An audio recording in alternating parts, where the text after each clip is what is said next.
Hi children, and I'm happy to meet you all with a new session.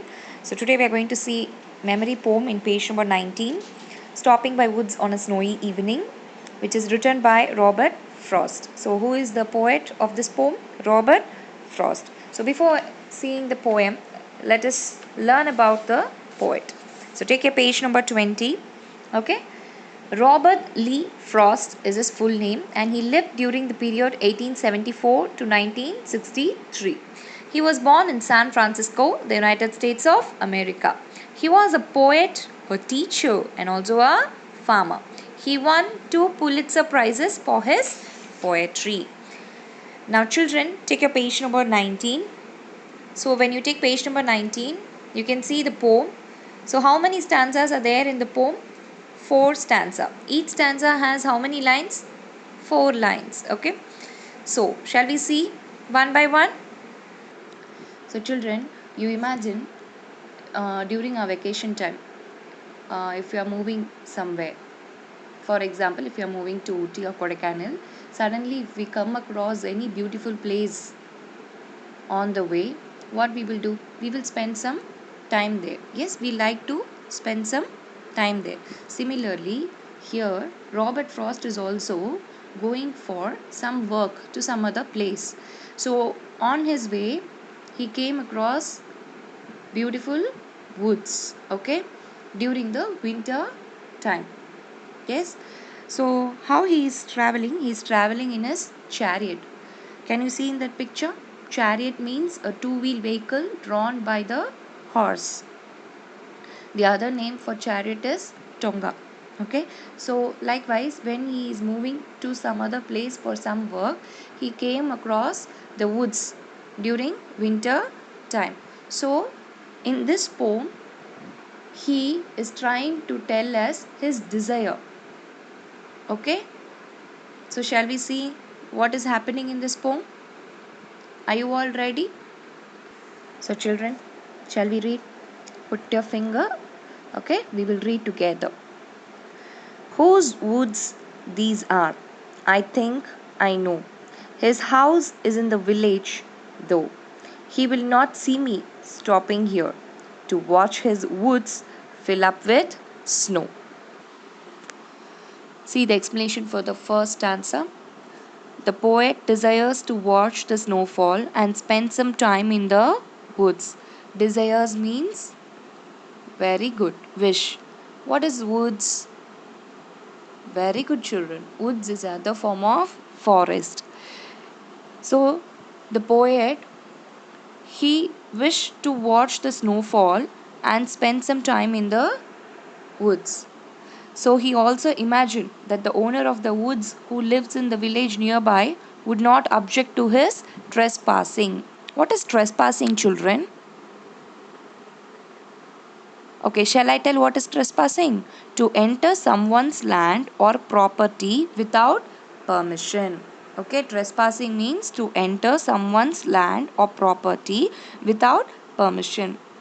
Okay, so when he is moving through that woods, and if he wants to spend some time in the woods also, he is thinking that the owner of the woods will not mind. Why he will not mind? Because he is living in the village nearby and he will not know about the poet's presence there. Okay. Why he likes to stay in the woods? Because the poet has entered the forest on a cold winter evening. Normally forest will be very beautiful. Okay. During the winter time, that too in the darkest night, it will be more beautiful with all snowfall. Is or not? So the poet wished to watch the snowfall and he wants to spend some time in the woods, and he also imagines that the owner of the woods will not know his presence, okay, because he's staying in the village which is nearby.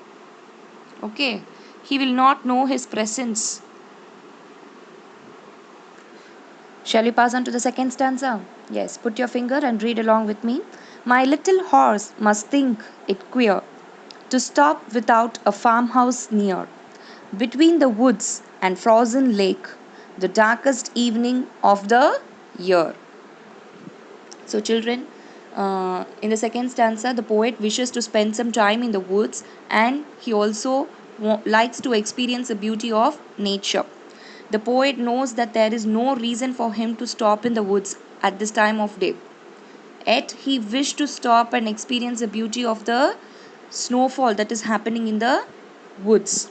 He feels that the mysteries of the dark night will unfold in the forest. Unfold means take place.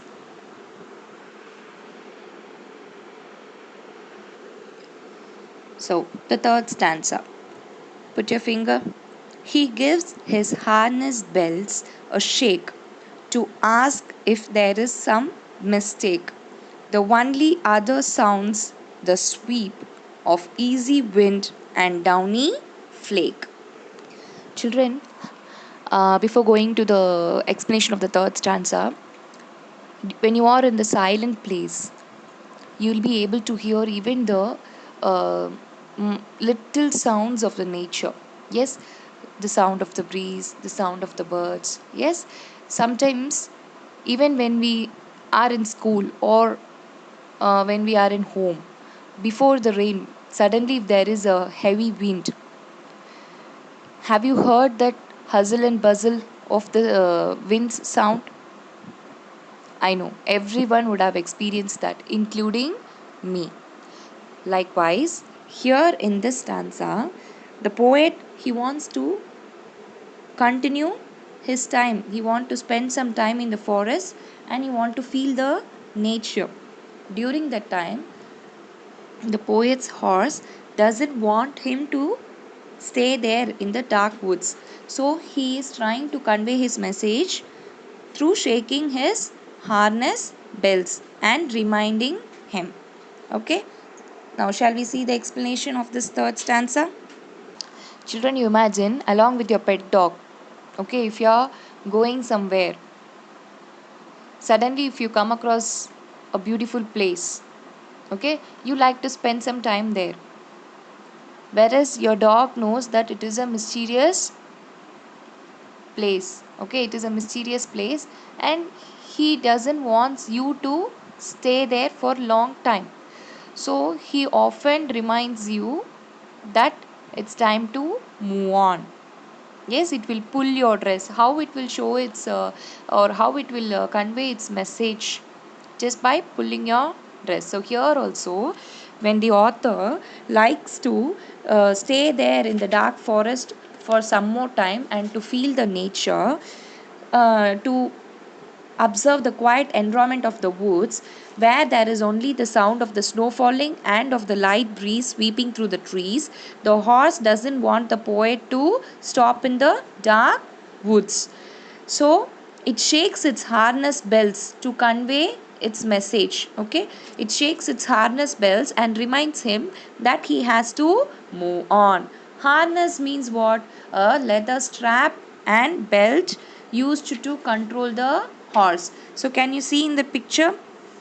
The poet even attached bells to that harness. Okay, so that's the explanation of this third stanza. So, shall we pass on to the fourth stanza?